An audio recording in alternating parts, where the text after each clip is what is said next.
Now, just a little warning before we begin that there are going to be some major spoilers for the Book of Boba Fett in this video, the entire series. So if you haven't seen it through the end, you may want to click away and come back after you have seen it. Alright, so in this video, we're just going to be discussing anything and everything that comes to mind about this series. Mainly the final episode I think we'll be touching on here. And speaking of that, what did you think of this finale? I thought we actually got some time to see Boba Fett shine, which was nice. It just was kind of short-lived. The action sequences were they were cool to watch, but the entire time I kept going, well, that's not strategically sound. That was a bad idea. Nothing about this was strategically sound. No. I think one of the biggest issues I sort of had, I understand you want to put it in the city because it looks cool. I get that as a filmmaker standpoint or a showmaker standpoint. But it's so strange to me that you're trying to protect Mos Espa, and what they're after is you. They have no reason to actually attack Mos Espa. In fact, they have the three other crime families in their pocket, so there would be no reason to attack the city unless Boba Fett is in the city. And he gets convinced by the Espa gang, the Vespa gang. I don't know. I like the Espa gang. Can I call them the Espa gang? Vespa gang? Yeah, I think we could make something out of that. But he gets convinced to stay because they don't want to abandon the city because they're afraid of what will happen to the city, even though them being in the city is the problem. Right, and it's like they just didn't have it explained to them why they should leave, why they should go to the palace. Instead, he's just like, okay, well, we don't have enough bodies as it is. I guess we'll stay here. Yeah, we'll just fortify ourselves in the middle of a city where we can go back to what I'm assuming is a pretty heavily fortified palace. I'm assuming Jabba had some good security measures. Then again, Black Chrysanthemum did sneak in a few episodes back. So. Well, that's one person sneaking in. It's not an army. I know, and he is a trained bounty hunter. And he wasn't on high alert then. True. I mean, I didn't have a problem with that. He had like 5 people guarding the palace at that point. Theoretically, he has more now. And I do understand maybe you don't want to go to the palace because then the Pikes could have theoretically bombed the palace. I mean, you could just get some ships to blow it up, even though they were coming in on like transports. They didn't even seem to have their own ships, which also they might have been felt strange. Sneaking in. I guess. If you see, I mean, you're not really sneaking in, are you? A syndicate ship flying in. But are they worried about sneaking in? They're kind of trying to make the claim that this is their city, so I'm not sure they're worried about sneaking. I'm not sure that Boba is like unaware that they're coming. Right, but it could be seen as an ambush. I mean, they're going to get them when they come off their ship. Sort of.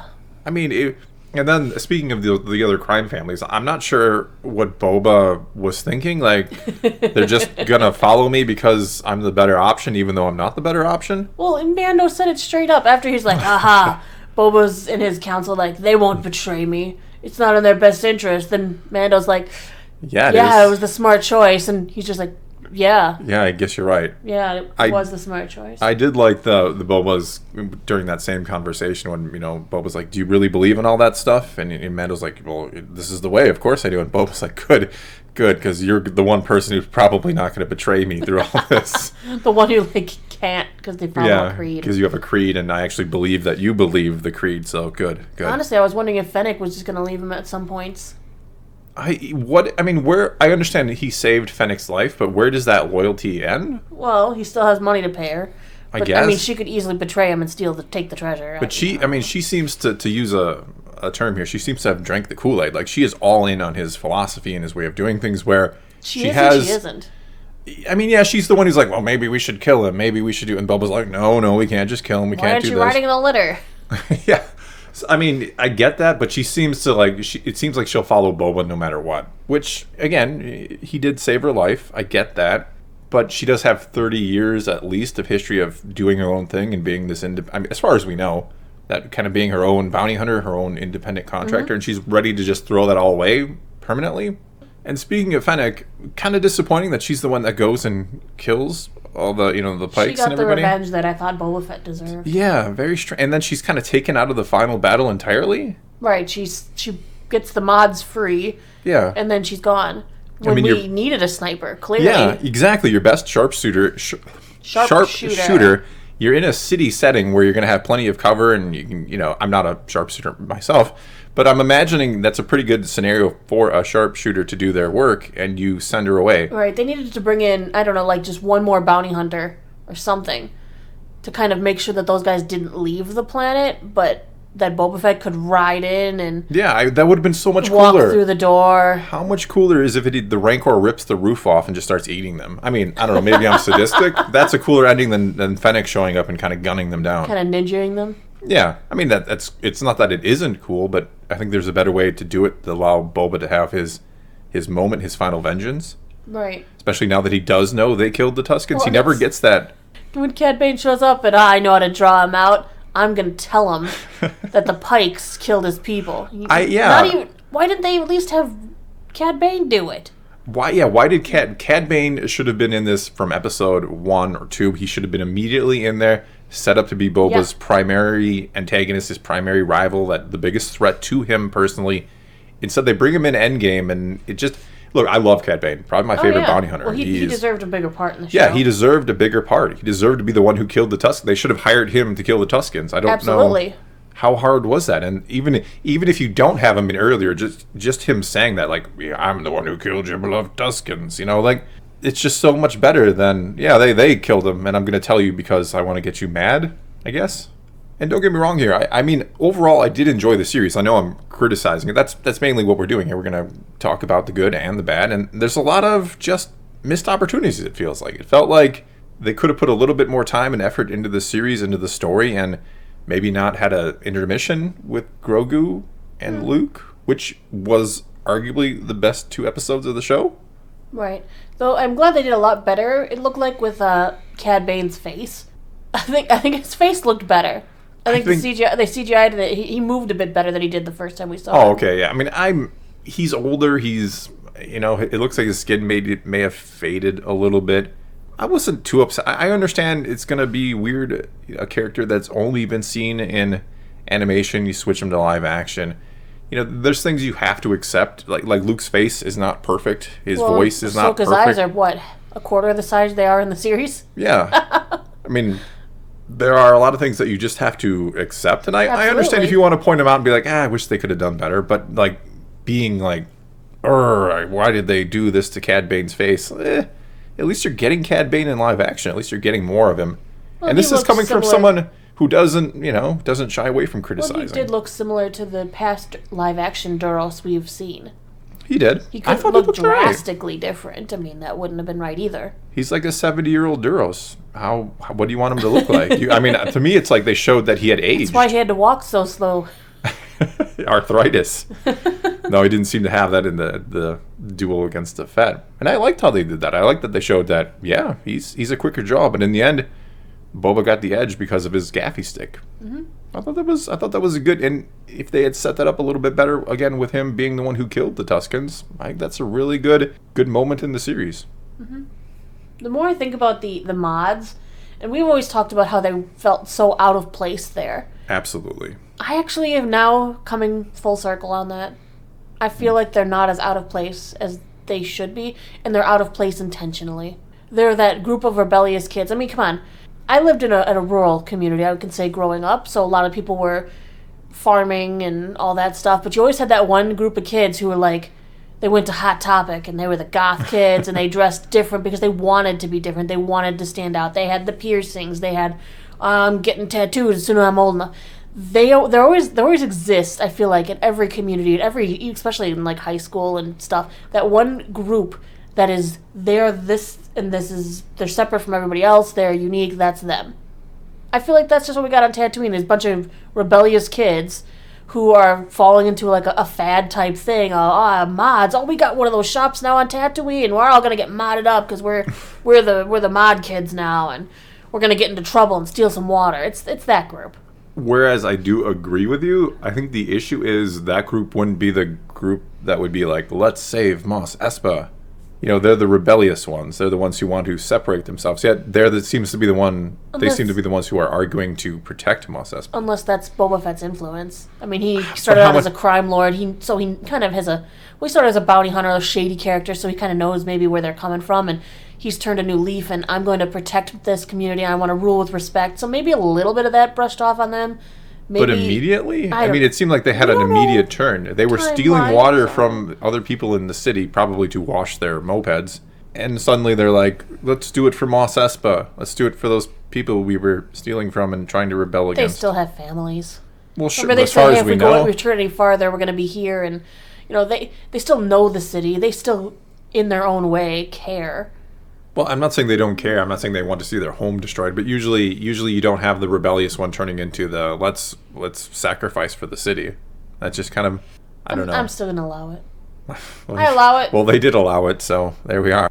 All right, so let's switch gears and get to Grogu reuniting with Mando pretty much immediately. We both knew they weren't going to hold this choice.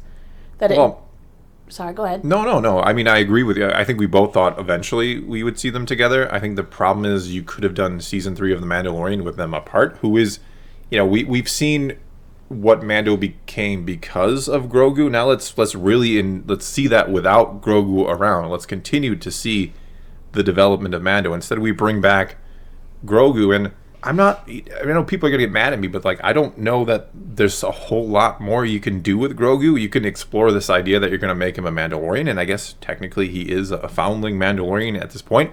Again, in this episode, what does he do? He looks cute. He uses his Force abilities twice to save Mando and then to lull the Rancor to sleep. What else can you do with Grogu? I mean, I think there's a lot more you can do with him in the hands of Luke, with training as a Jedi, than you can with him. And again, I'm not saying I don't find interest in the idea that he could become a Mandalorian an episode-to-episode basis. What are you going to do with Grogu? Let's see. Well, we still have to explore his memories, but that could have been done with Luke just as well. Would make Probably more sense. Yeah. I don't know. I mean, does he even get to train him as a foundling when he's not even a Mandalorian anymore? I don't know. And tinfoil hat conspiracy time, or whatever, it might be true. But I mean, to me, it's Disney realizes how popular this character is and how popular this duo is, that these two characters together, it sells. I mean, I think The Mandalorian season 1 and 2 did far better than Disney expected and was far more popular. And I think they're worried about what does season 3 look like without Grogu.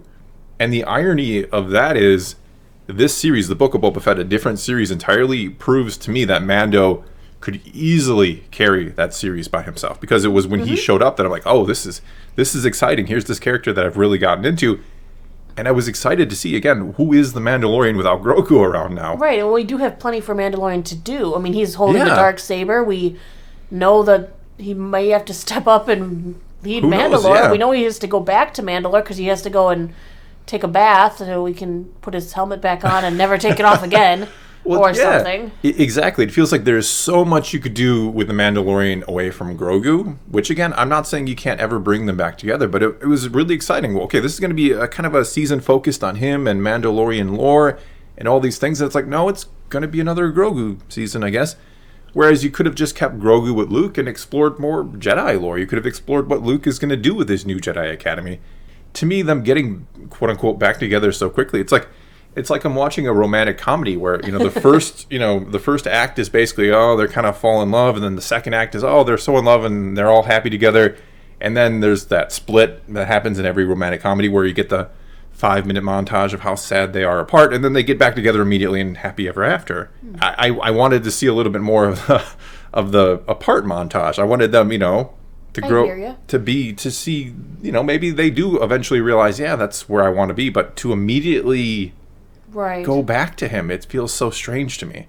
It's what was the point of bringing in Luke other than to just bring in Luke?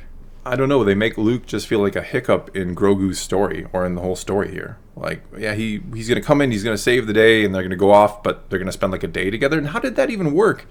Why does it feel like that was his first training day that we see in the Book of Boba Fett? I keep wanting to call it The Mandalorian. Shouldn't there have been weeks that have gone by? Well, now we stuck him back together with a character who can't even talk to him. Luke could communicate with him. Ahsoka could communicate with him through the Force, I assume. Telepathy, which the Force can do now, I guess. Yeah, I'm just saying.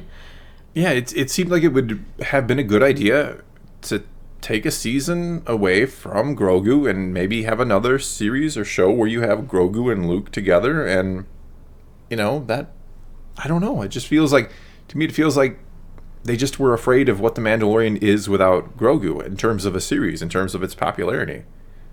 Right. I think they needed to explore that more, but I mean, we have no idea what their plans are with Grogu plus Mandalorian, so maybe they have some sort of interesting idea, or maybe they're going to try and seek out more ways to teach Grogu through the Force. I mean, Grogu's not even going to be able to tell him why he came back. No, he has. That's a good point. And speaking of coming back, like Luke just put him in the X-wing with R2. That feels really strange to me. Did Luke have some sort of obligation that he couldn't leave the planet? I don't see how. Simply because he was training him. The idea was, I'm going to sit down and train this kid, and that was going to be my focus for who knows how long. So I highly doubt something else came up where he's like, sorry, Grogu, I just got to put you in the X-wing and send you while I do this other thing suddenly. Yeah, that was weird.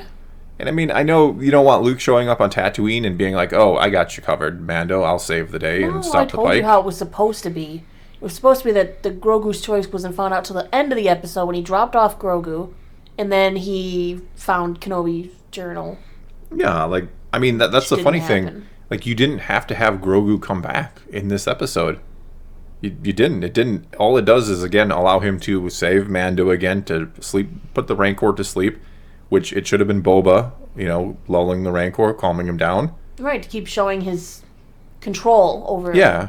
How badass is that? Clearly dangerous animal. How badass is it if this Rancor is rampaging and Boba comes up to it and is like, calm down, my friend, Right. I am Boba Fett. Rather than the tiniest thing on the planet coming over and, soothing it and then cuddling up with it to sleep. Yeah, I think it's a missed opportunity in order to just, again, get Grogu in there because everybody loves how cute Grogu is. And I'm not saying I don't like Grogu, but we can try a different approach every now and then. We could actually try something that just makes sense for the book of Boba Fett, because that is what the show was called, I think. Well, I think it should have had a different title. The way it jumped all over the place and it didn't focus solely on him, it should have just been called maybe Tales from Tatooine. Well, we discussed this in my Discord. Every Wednesday I do a voice chat in Discord with all my patrons, and we discussed that it should be called something besides that, because you did jump all over the place. Why not just call it, Tales of the New Republic or Tales of the Outer Rim, or just come up with something where you can do this completely anthology style. So if you want to do a couple episodes of Boba Fett, you do that. If you want to do a couple episodes of Cobb Vanth, you do that. Kind of like Clone Wars did it, where you do have your central characters. You have a handful of characters that are primarily focused on, but you're not afraid to go here, go there, and to do different things. And even have an episode or two that just goes completely into a different area. I don't know. I think that makes more sense. It seems that's what they want to do with all these series. I mean, why else do you save Cobb Vanth at the end unless you have plans to do something with Cobb Vanth? Hey, I thought there are plans for Cobb Vanth, right? Well, at least guest plans. My guess is Rangers of the New Republic. Now, someone pointed out that he is doing another series, so the actor. Ooh. So who knows if that's right or wrong, but I don't know why you have to... Tales of Freetown. Yeah, another desert planet, series. Excellent. No, but it just feels like the idea should have been, especially because you do want to cross over. Your idea is to cross over all these shows to have this event series eventually. Why not just throw away all the, Mandalorian and all these other things? That way I wouldn't feel like, hey, maybe they will kill off one of these characters at some point. Maybe I can feel a little tension because the series isn't named The Book of Boba Fett. There's zero tension for Boba Fett in the series. Like, he is not going to die. The Mandalorian is not. None of these characters, their plot armor is so thick, everything bounces off of it. Like the scene where everything bounced off we literally do have scenes where everything bounces off of them, even though they have exposed parts that just never get hit. And I understand, it's a show, these are the main characters, everybody loves them. I don't want to sound like I just criticize everything, but there are ways to do this that make it better, I think. And it's not that hard to make it a little more interesting, a little more, mysterious. Like, you call this Tales of the Outer Rim, and I don't know, maybe you can kill off the Mandalorian and not just put him in a back tank and bring him back the next episode. I don't want to kill off the Mandalorian. I'm not saying I want to, but at least have that possibility somewhere in there that we could see a major character die. No, that's too risky. You just kill some more Gamorreans. Yeah, those poor Gamorreans. The only characters that really, and some of the mod squad I think died as well, but I think so. About 100 Pikes died, and I think 3 people on Boba's side died. Yeah. It makes perfect sense. Black Chrysanthemum's immortal. Yeah, that dude got shot like 50 times, and just the foot. Yeah, his foot at one point looks like it's kind of broken, and then he's walking around on it a minute later. It looked more than broken. It almost looked like the actor had stepped out of I think the so, foot yeah. and walked on Yeah, I think Well, he it was would have been trying. his ankle or something. Yeah, I think he was trying to drag his leg, and then probably the costume kind of maybe caught and makes it look like the foot is broken almost. Broken to the point of it's about to fall off. Yeah, and I like back to Boba's like, you can just take some time in my back to tank. Like, Blacker Santa's like, I am a back to tank. I'll heal. I'm Wolverine here. Like, I'll be fine in about 5 But minutes. the back to tank was already busy. Yeah, it was our. Okay, speaking of that, how did we get Cobb Vanth to who got Cobb Vanth to that back to take and when? Dreams of Freetown carried him. Yeah, but they don't even. I mean, did they just like take Cobb Vanth to Jabba's palace first, and who was even there at that point? Did The they droid? just? I guess 88 would be there. So I guess they dropped him off and put him in the Bacta, and then went to battle. Something. I have no idea. Well, they never actually said he was dead. And they're like, he was cut down in cold blood, which I assume means dead. Usually that means but dead. No, he cut down. Shot down. He just fell over. Yes. I mean, Fell there's a over. reason why his deputy got like shot 3 times in the chest, quite clearly, and like He took one of the shoulder. Cobb kind of took one to the shoulder, and yeah, because nobody cares about the deputy, but Cobb has his plot armor on. His lack of armor is plot armor. The irony, when I took off the armor, that's when I truly became invincible. Makes sense to me. Honestly, when Boba Fett said he was leaving the battle, when he left, yeah, he came back with the Rancor. That was pretty cool and all, but I actually thought he was going to, like, quick fly out to the desert and rally the Tuskens or something, or that he would have done that. I mean, you could easily go and be like, the Pikes have been transporting spice through your land and killing your people. Let's go and get revenge. Could have had a William Wallace and Braveheart moment there where he rallies them. I kind of expected the Rancor to be followed by the Tusken army. Oh, that would have been great. Led by the warrior Tusken that we see, that Then we are not sure died. Maybe they would have then made a truce with Mos Espa, just like they have a truce with Freetown. And that's a much better ending, isn't it? It is. Because right now we're still under the assumption that everybody on Tatooine hates the Tuskens and will gun them down on sight. Immediately, yes. But if they had come and saved Mos Espa, people could have that, oh, maybe they're not so bad kind of moment, which, yeah, is cliche too, but at least it's an ending that gives some happiness to the Tuskens, right? Rather than thinking they're still just going to get gunned down all the time. Yeah, I mean, that's what I'm saying. It just felt like there are things that could have just been done better overall, story-wise here. Oh, yeah. Yeah, definitely.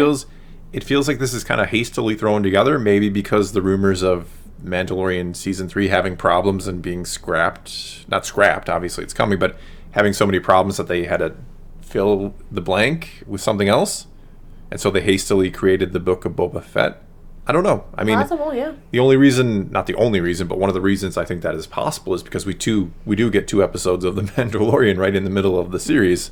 Right, the 2 episodes they got ready. Yeah, those are the 2 that maybe were filmed or something, who knows, but that's exactly what they felt like. And there really is no reason for those episodes. I mean, Mando is going to show up if Boba calls. If Boba's like, hey, I really need your help, and remember I kind of helped you out a little while ago, he's going to show up. We wouldn't be like, oh, we need an explanation as to why the Mandalorian showed up, and what's going on with Grogu, and what's going on with the Darksaber. What is going on with all these things? Because that wouldn't make sense that he just shows up because Boba Fett called. Yeah, So, I could see that. yeah, you could have just had him show up at the start of an episode and be like, I'm here to help. And everybody would be like, yeah, that makes sense. Not, we need 2 episodes to explain why he showed up and what he's been doing since. Because we would assume that's what Season 3 of The Mandalorian would do. Hey, I still am happy for it. It was a nice thing in the middle there, and I needed a break from Sand Worlds. Yeah, it was. That was probably one of the best parts, is we didn't see sand for a little while. We got to see the ring world. Yeah, we saw the ring world. We saw the planet that we're building our Jedi temple. On, yeah, which we still don't know exactly what world that is. So it was a nice break from the sand. Bamboo Land. Yeah, the bamboo planet. But it was an unnecessary one for the Book of Boba Fett. And it should have been saved for Mandalorian Season 3. Probably the end of Mandalorian Season 3, to be honest with you. With him going to, because you could have then drawn out the season where you have Mando by himself for a little bit. Already went into that. Mm-hmm. But anyway, I think that'll be enough ramble for now. I mean, overall, I liked the series. I just feel like it was completely disjointed. That there was no vision for what we really wanted this to be. And again, I think there are so many things that felt like they were obvious improvements for the series. Like, again, bringing in Cad Bane earlier, setting him up as the villain. Not going with the Mando backstory. doing more with the Tuskens after they die.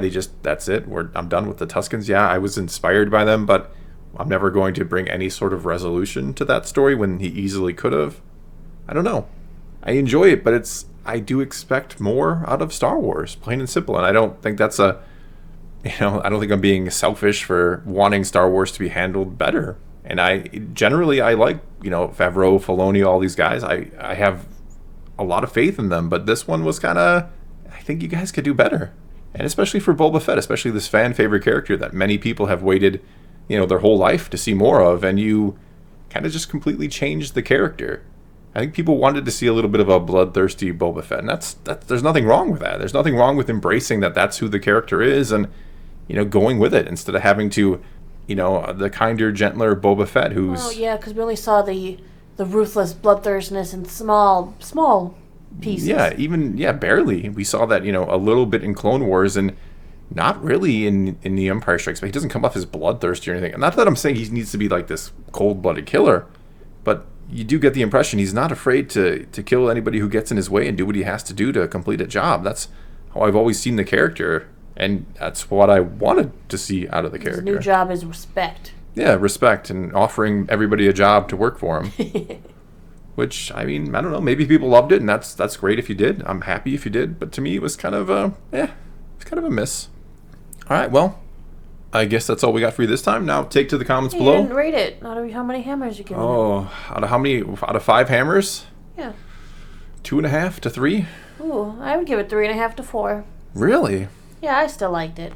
I liked it. 2.5 is average, and that's what I would call it. I would call it about average. Maybe a little. Maybe I'll give it 3 because there are some cool moments. There are some really cool ideas, and those 2 episodes are fantastic. But as for Book of Boba Fett, 3 hammers out of 5. 3.5. Yeah, I'm sticking with 3. I'm doing it. Wow. I know. I must hate Star Wars. Done with you. But anyway, that is all we have for you this time. Now take to the comments below. Tell us what you think of the Book of Boba Fett. Tell us what you think of what we thought of the Book of Boba Fett. And so let's talk some Star Wars. And until next time, thanks for watching.